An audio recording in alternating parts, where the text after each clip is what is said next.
Well, hello and good afternoon to all of you who came. Thank you for joining us today. My name is Meg Selig, originally ERickson, which was on the advertisement for all of this, but recently going through a name change after a marriage. I am the curatorial assistant for the Petrie Institute of Western American Art at the Denver Art Museum. And I will be talking today about how Western American art of the 19th century played a role in the development of a national identity and its themes, such as manifest destinies. The works I'll be using to illustrate this point are largely taken from the collection of the Denver Art Museum. Ease of access, I have great high quality images, all that kind of good stuff. So if you see any artists, or if you don't see your favorite artists up there, it might be because we don't have a great representation of them in the collection. But you can also ask afterwards. Okay, so the American West has been many things to many people over the centuries. Before it was the American West, it was home to numerous tribes of native peoples, including the land we're on now, which was previously the home of the Ute people. With the coming of the white settlers, vastness of the area, as well as the described diversity, including sun-baked deserts, endless prairies, snow-capped mountains, like the ones you see here in Thomas Morant's painting of the Idaho side of the Grand Tetons. Each of these different parts of the American West brought with its own benefits, but also hardships.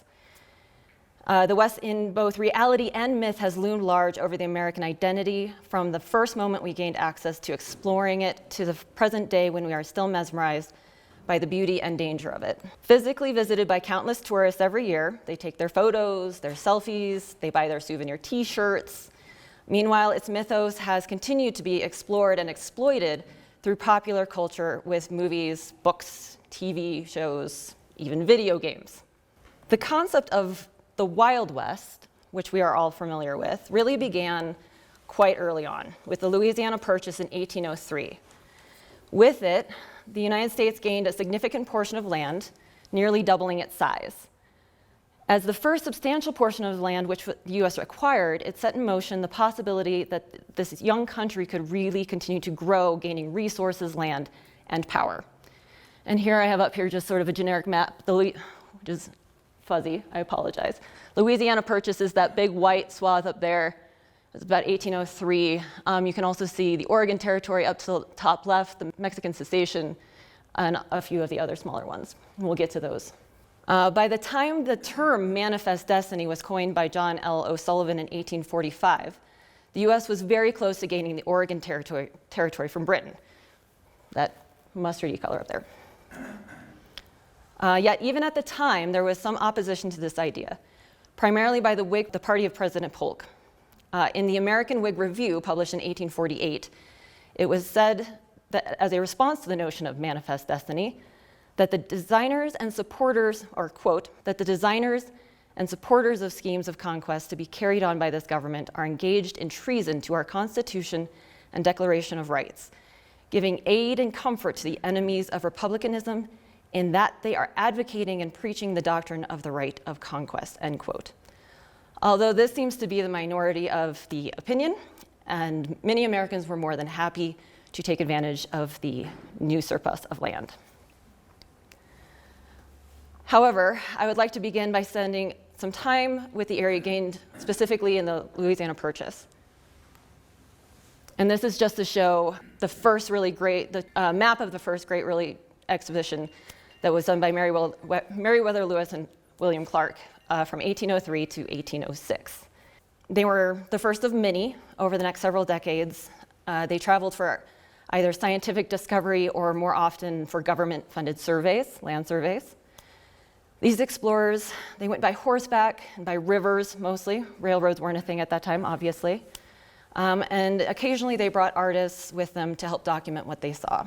One of the earliest artists to travel west was George Catlin, who we see here in a contemporary portrait by British artist William Fisk.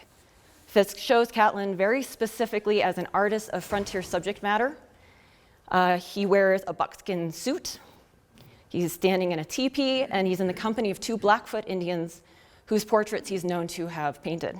These would be the Woman Who Strikes Minnie and Iron Horse are the two individuals. Born in Pennsylvania in 1796, he trained originally as a lawyer. but felt his true calling was as an artist, and he eventually made a name for himself as a portraitist, painting important persons on the East Coast. However, after meeting a delegation of indigenous leaders who had traveled to Washington, D.C., he was struck with the dignity and strength of their character and decided to devote his life to painting the ways of as many Native Americans and their tribes as he could, to try to preserve their appearance and the customs for future generations. His first trip west was in 1830 with Governor William Clark of Lewis and Clark fame. It was the first of 5 trips over the next 7 years, which would take him to all corners of the US territories.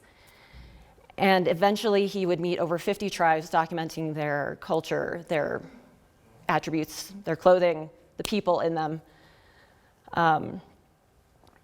And on one of these trips, up the Missouri River, he met the Mandan Tribe. The Mandans were a tribe that were reputed to be very kind and generous to white travelers. While there, he was allowed by the Mandan chief Matatope to watch and make 4 paintings of different parts of an important ceremony called the Okipa. It's a pretty gruesome by our standards ceremony. So if anybody's squeamish, you might want to do earmuffs for the next minute. Because I do think that this scene needs a little bit of description surrounding what's going on. So this scene is the 3rd of the series, and it shows a group of young men who've had wood splints inserted into their chest and shoulders, and then were hoisted up into the air. They were then spun around until they passed out from the pain. When they were lowered down and they finally woke up, they then had to make their way somehow, crawling, walking, however they could do it, to a person who had a hatchet, and they would then offer up their little finger as a sacrifice. Now, this does sound awful, but to them, what it did was it ensured and proved their devotion to the tribe beyond all standing. And it also served as an offering of praise to the Mandan spirits in hope that they would look favorably on the whole tribe for the foreseeable future. A lot of Catlin's works were actually a lot more finished looking. They were also turned into engravings and sent to the East Coast, purchased by all sorts of people all across the world. And as you can see here, some of them are a bit more general. We have just kind of a grouping of Native Americans, of American Indians, just to kind of show off different aspects.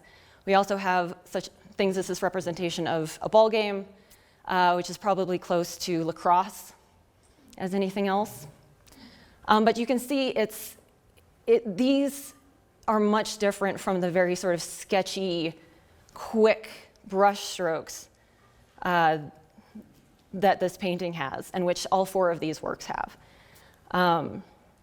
They give a sense of immediacy and action to the work, and they also show a desire on the part of the artist to capture the exact moment he is witness to, rather than sensationalizing and polishing the version of the event.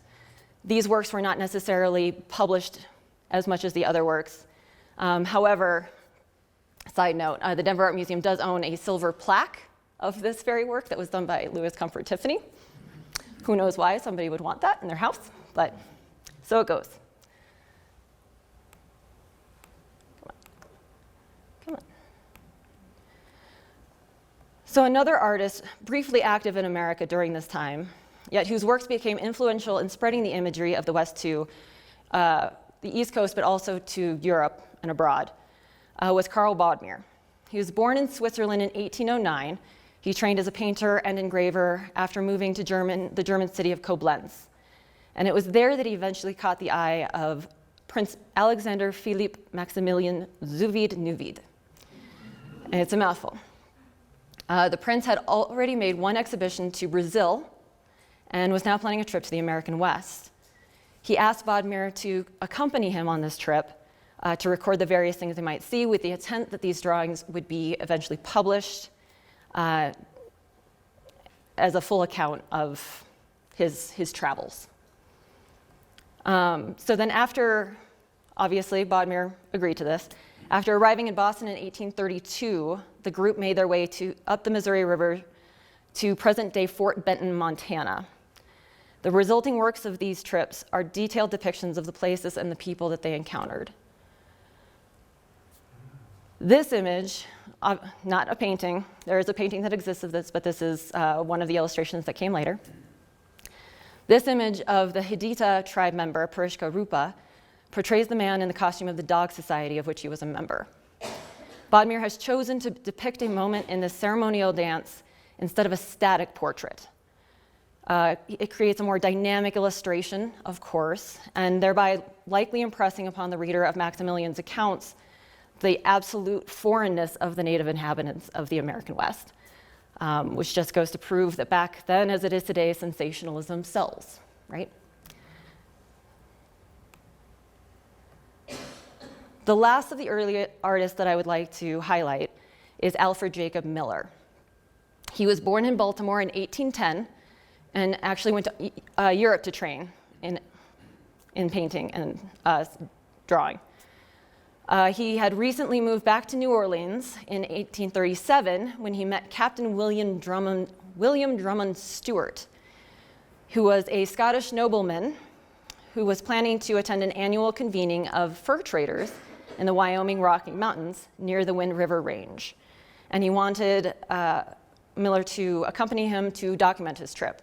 He was thinking this might be one of the last times he had been to this convening before, and he was thinking this might be one of the last times he was going to be able to go to this. And a lot of people think that this was maybe a way to create a souvenir of sort, a reminder of these times for himself. Miller, of course, said yes. Where would we be if he didn't? And he made many sketches during this trip, including this one of an Indian guide on horseback pointing something, we're not sure, out to a group of white visitors. Considering it was Miller's assignment to document the captain's trip, it's possibly Captain Drummond Stewart himself sitting front and center. While the purpose of these sketches was more as a visual recording of the trip, Miller continued to use them as resources for later paintings throughout his career. So at this point, it's important to note that while some of these artists, such as Catlin in particular, stated that they wanted to go out and depict all of these cultures to preserve a record of Native American customs, but it's also very much, all of this was done for profit.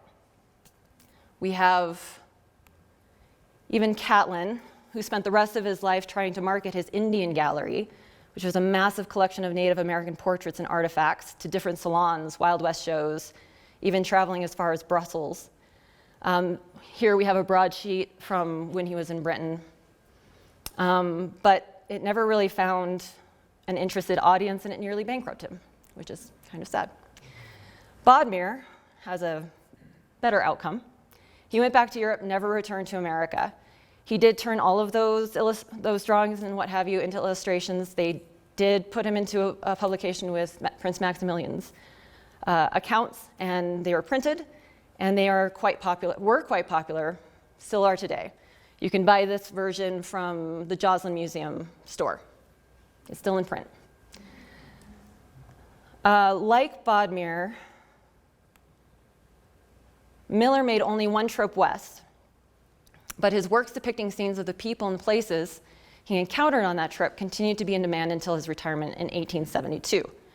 Out of the three artists I just highlighted, his works, while being based on firsthand accounts, were the ones most filtered through the lens of romanticism, a style which was fashionable on the East Coast and in Europe at the time. His works show Native people he met as both noble savage and vicious warrior, all the while inhabiting an Edenic landscape untouched by European hands. And for example, we have this painting, Shoshone Indians at a mountain lake, where members of a particular tribe, the Shoshone, so lending an air of legitimacy to, what you're seeing as being true, still set in a idyllic landscape that could be anywhere, right? Who knows? Still very beautiful. Another example is the scalp lock here on the left.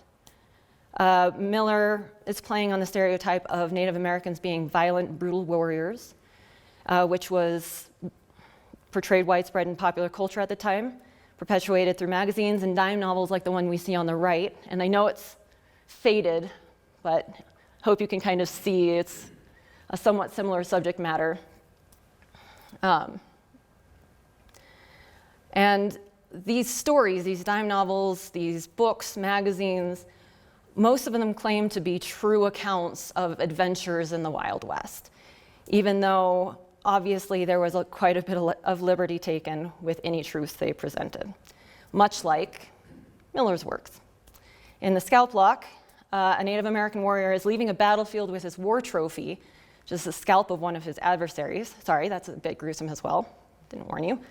But all the while set in a beautiful mountain landscape surrounded by these soft, peachy clouds.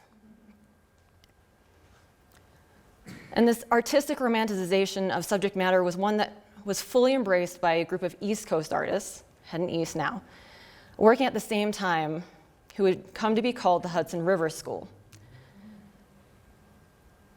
They were a group of loosely affiliated artists who were looking to establish a national style to set them apart from the European Barbizon school, which similarly focused on plein air landscapes, but with a slight variation. The Americans turned to the untamed landscapes around the Hudson River Valley, as untamed as those ever were. I mean, at one point they were, but not at that point. Imbuing their works with a sentimentality that the Barbizon school did have, as well as a patriotism and a sense of exploration that was very much missing from their staid European contemporaries.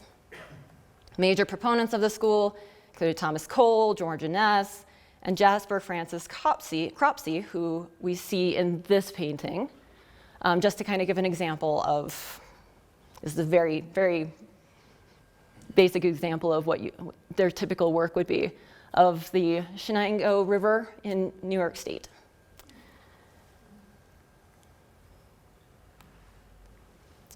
Several artists among what was considered the second generation of the Hudson River School traveled west in search of new and unexplored lands. One of the best known of this group was Albert Bierstadt. Born in Solingen, Germany in 1830, his family moved to Massachusetts when he was just 1 year old. He returned to Germany to study painting for several years in Dusseldorf before coming back to Massachusetts, where he taught drawing and painting while he prepared and tried to move into being an artist full-time. He first went west in 1859, so we're going forward 20 years or so to the 1850s, with a government survey expedition led by Fredric W. Lander to the Wind River Range in Wyoming, the same area that Miller had visited about 20 years earlier with his group. And here we see one of the finished paintings that he produced. He made hundreds of drawings and sketches while on this trip, taking them all back to his New York studio to then turn into these works that have highly recognizable landscapes. Most people would recognize that mountain range back there, and yet they're still very, very beautiful, very soft. This golden, rich light that he has over the landscape. It's beautiful to look at. It's both somewhat, accurate, but also very beautiful. And which is all just quite in keeping with his Hudson River roots. His second trip took place a few years later in 1863. And this time he went through Denver, and with the editor of the Rocky Mountain News at the time, William N. Byers, he traveled up to the Chicago Lakes. They spent a few days there camping, and he spent the time drawing. He made several sketches, including this one of simply titled Mountain Lake, but we know it to be Chicago Lake, Lower Chicago Lake. And if you look at this work in comparison to a much more polished work, also much larger, it becomes apparent just how different his in situ sketches are versus his polished studio ones. Despite the sketchy aspect of the sketch, it somehow appears more accurate and rather less filtered through an idealized lens.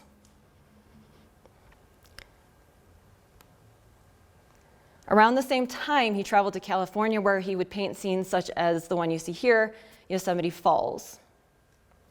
This is also a rather small one, but instead of being a sketch, it is considered a finished work because of its incredible detail. On this trip, he brought with him the author and critic Franz Hugh Ludlow, who then wrote about their adventures, which were printed in Eastern publications. These descriptions were well received and helped the artist's reputation as being industrious, brave, patriotic, as he traveled through the unknown landscapes depicting the beauty of the American West. All of these attributes were ones which Americans like to believe represented the country as a whole. And Bierstadt's popularity was greatly due to his ability to physically portray this Americanness by illustrating the very land which Americans had acquired through manifest destiny. This sense of pride in oneself and one's land helped bolster the nation's identity at an especially important time. The American Civil War had been ravaging the landscape for a few years and had been pulling apart the threads that tied the Union together. Images of the unspoilt beauty of the West were glimmers of hope for a future where both sides of the war could live together in peace and prosperity. Of course, Bierstadt was not the only artist traveling west. Thomas Hill, pictured here, was another important artist of the second generation of the Hudson Art School artists. However, he was not as well known in the East, primarily because he settled in California and didn't have the access to the art scene of New York City like Bierstadt did. He was born in Birmingham, England in 1829. He moved to Massachusetts with his family when he was 18. He fell in with the Hudson River School in the early 1850s. But by 1856 had moved with his wife, Charlotte Elizabeth Hawks, and their growing family to San Francisco. He first traveled to Yosemite Valley in 1865 with the photographer Carlton Watkins. And it was at this time that he painted 3 large and significant oil paintings of the valley, one of which this is. In technique, it shows the fine details, careful composition, and soft lighting associated with the Hudson River School, while still managing to be an accurate depiction of the Merced River looking towards the Half Dome. The photographer Carlton Watkins, and I do want to do a small foray into photography here because it was such an important medium for presenting the American West to diverse audiences. The photographer Carlton Watkins, who Hill made that first trip with, fell into the medium of photography after taking care of the studio of daguerreotypist Robert H. Vance in San Francisco in the mid-1850s. By July of 1861, he had made the decision to travel to Yosemite, where he took many photographs, and he would continue to go back to Yosemite time and time again. His stereographs, which I don't have an example of, I apologize. Stereographs are 2 images side by side, just slightly different from each other, but when viewed through a stereoscope, the image seems almost 3-dimensional. Is very popular, very popular. His stereographs, along with larger portraits, oftentimes mammoth prints, much larger than what had been able to be produced earlier, of places such as Yosemite Valley and as well as forests of giant sequoia, were highly popular and purchased on the East Coast. And often they were the first glimpses of the West that many people on the East Coast had. Because a lot of people didn't have access to the salons and the art museums and the wealthy people's galleries, to see the Bierstadts and the hills and things like that. So these photographs were very straightforward representations of things that more common people could see. Watkins had exhibited a series of Yosemite-themed photographs in New York City in 1862, and these, along with paintings both by Bierstadt and Hill, are often credited with helping support the Yosemite Grant. And this was a grant which President Lincoln signed in the summer of 1864 It was an unprecedented act of conservation. This grant set aside Yosemite and Mariposa Grove to be preserved by the state of California for public recreation and enjoyment rather than for development.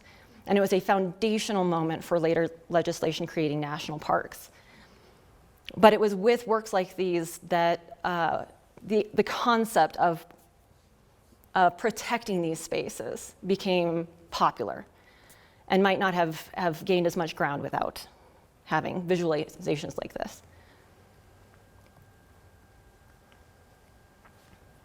And then it was with the help of works by artists like these, along with, of course, the reports of gold rushes, with the Homestead Act of 1882 or 1862, and the idea of all of this providing a much better future for both sides of the Union, which were looking for a fresh way to make a start from the war-torn East. The best and easiest way for them to do this in this decade, by the end of this decade, in 1869, was by the Transcontinental Railroad. And this is a railroad map. I know it's a little busy. It's a railroad map from the system as it was in 1877. So a little bit later, but we see that things are well established. And the Transcontinental Railroad is actually the green line in the center that sort of starts in Topeka and then goes all the way across the Pacific coast. And of course, it only started in Topeka because already there were many smaller rail lines further east that could link up to Topeka, but nothing prior to that. So, a lot of people saw railroads as sort of the final nail in the coffin of what had been the untamed West, what had been this pristine, beautiful landscape, and now it was thought that it would just be ruined. Some people still think that today. Others saw it as pure and simple progress. And this is just sort of a highlight of the transcontinental. You see it a little bit better. There you go. What was important about finally being able to easily traverse the United States from coast to coast really resulted in greater settlement, of course, but also a burgeoning tourist trade. For the first time, visitors from the east could come west with no intention of permanently staying. And this provided a new means of income for many West Coast artists. One of these that I'd like to highlight is Grafton Tyler Brown. He was an artist who moved west in order to use his artistic skills to profit by producing works of art for the growing tourist market in particular, like very specifically. He was born in 1841 near Harrisburg, Pennsylvania, to free black parents. In 1858, age 17, he boarded a Panama steamer to California and settled in Sacramento. It was while in California that he started passing as a white man. And there he worked in restaurants and hotels in service positions while sketching and painting on the side. In 1860, Brown moved to San Francisco and started drawing for a lithographer, Charles Conrad Kutchell. But after Kutchell died in 1864, Brown took over his business, and for the next 18 years, he successfully operated his own lithography business, producing a range of both black and white and color lithographs of city views, maps, portraits, as well as such boring things as state and county bonds. In 1882, he sold his lithography business, and for about the next 10 years or so, he spent his time traveling and working as a draftsman on geological surveys, and in his free time painting oil paintings of popular tourist destinations. This one of Castle Geyser in Yellowstone is one of the better examples of his work. They range in quality. And you see here, there's less idealization than the artists of the Hudson River School, and he delivers a work that is small enough to carry home on a train and affordable enough for someone of the middle class to purchase. It's an easily recognizable rendition of one of the geological wonders of Yellowstone, and it would be perfect souvenir to remind one of their adventures while they sit in their parlor wherever they come from. So I haven't really spoken much about, we'll go back to this map for a second, the Southwest, American West, right? I've been focusing more on sort of the upper West, down into California, obviously, a little bit. But the Southwest is also a very important part of what we envision the Wild West to be, just as much as the other areas, at least. This is the West that has trickled down through movies, comic books, novels, where the desert is used as both a setting and an antagonist. By the 1880s and 90s, the Atchison, Topeka, and Santa Fe Railway to California, which you see here represented in the royal blue line, was completed, and the owners of that line found themselves competing with northern lines for tourists, and they came across a rather genius way of promoting their railways. At the time, color photography did not exist, but color lithographs did. And so talented painters were hired or more often given free transportation to anywhere on the line in exchange for the railway's use of their choice of resulting paintings to advertise the Southwest as a tourist destination. Through the railway, some artists became famous for their works depicting the West. Others, such as Thomas Moran, were already famous landscape artists by the time they were hired. So Moran was born in the town of Bolton in Lancashire County, England, in 1837, and immigrated to America when he was 16. He was inspired by the colors and landscapes of British artist M.W. Turner, but Moran focused on American landscapes, creating both delicate and vibrant vistas, which couldn't help but spark the imagination of the American public and drive a curiosity to see the originals. His trip, funded by the Santa Fe Rail Line, wasn't the first time he had visited the West. He had been invited to paint the Yellowstone region in California as part of a U.S. Geological Survey in 1871. His sketches and the resulting paintings are credited with playing a partial but influential role in the creation of Yellowstone National Park, much like Bierstadt and Hill and Watkins did for Yosemite, for the Yosemite Grant a few years earlier. And it was around that same time, in 1873, that he first visited the American Southwest, and he went to the Grand Canyon. Fell in love with it, came back over and over and over again. And I don't have a good representation of either of those periods, once again, because the Denver Art Museum doesn't quite have those. But we do have some beauties coming up. So, first time he visited the Grand Canyon was in 1873. 20 years later, the Santa Fe Rail Line hired him to come and paint whatever scenes he wanted to with the provision that the resulting painting would be produced as a 6-color lithograph and used in various promotional materials such as calendars, brochures, even dining menus on their rail cars. I don't have a representation of that one either, apologize. But he did continue to revisit these places over and over and over again. And here we have 2 works from the Dams collection. Indian Pueblo of Laguna, New Mexico on the left, showing a rather rare for him scene with figures in it. We have this beautiful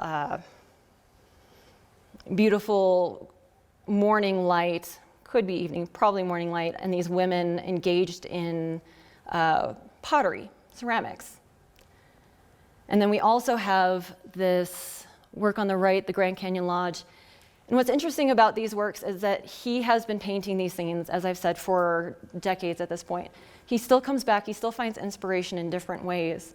And so we're not just seeing the grand vistas anymore. We're not just seeing the Grand Canyon from North Rim. He's actually presenting it from a much more personal, much more intimate view of down in the canyon, looking up, still giving this absolutely majestic depiction of it, but somehow seems as if you're there with him. What's great about this painting is that it's actually tiny. It's this big. And so in order to really enjoy it, you have to get very close to it. And you have to really sort of like be one with this tiny little jewel of a painting. And then when you do, it gives you this great sense of grandness, even when it's so tiny. So, with that, we are past the 20th century mark. We've hit 20th century. I could go on. I could go on with a lot of different artists. There was much romanticism, romanticizing of the American West, especially with the illustrators, the great illustrators of the early 20th century, Andrew Wyeth, among others. But I will sort of stop here. And I will say that with the turn of the 20th century, many of the tropes and stereotypes of the American West were firmly embedded in the imagination of the world, and many of which we're still struggling to see through. It's so easy for us to look at these paintings and buy into the idea that they are representations of the world that was, and that these artists are trying to factually represent things as they saw it. But as historians, we have to consistently remember that each of these works are creations of the imagination as well as the skill and talent of these artists. And every time you look at one of these works, you see the beauty, you see the skill and the talent. You still have to then dig deeper underneath and really ask yourself, what are they saying? If it's beautiful, why is it beautiful? If it seems factual, is it factual? And the more you start pulling back layers and layers, the deeper and deeper and better these works become. And so with that, I would say, please go forth and do your own peeling back of layers of Western American art. Oh, and I will also make this as a plug. We are reopening our 7th floor gallery, or the new gallery spaces of the Martin Building of the Denver Art Museum. And included in that is the 7th floor, the top floor, which is going to be all Western American art. Beautiful views of downtown and the mountains. You'll see most of these works in person. You can see how tiny this little guy is. So come check that out. Also, if any of you want a tour, I'm available most days to take you on one.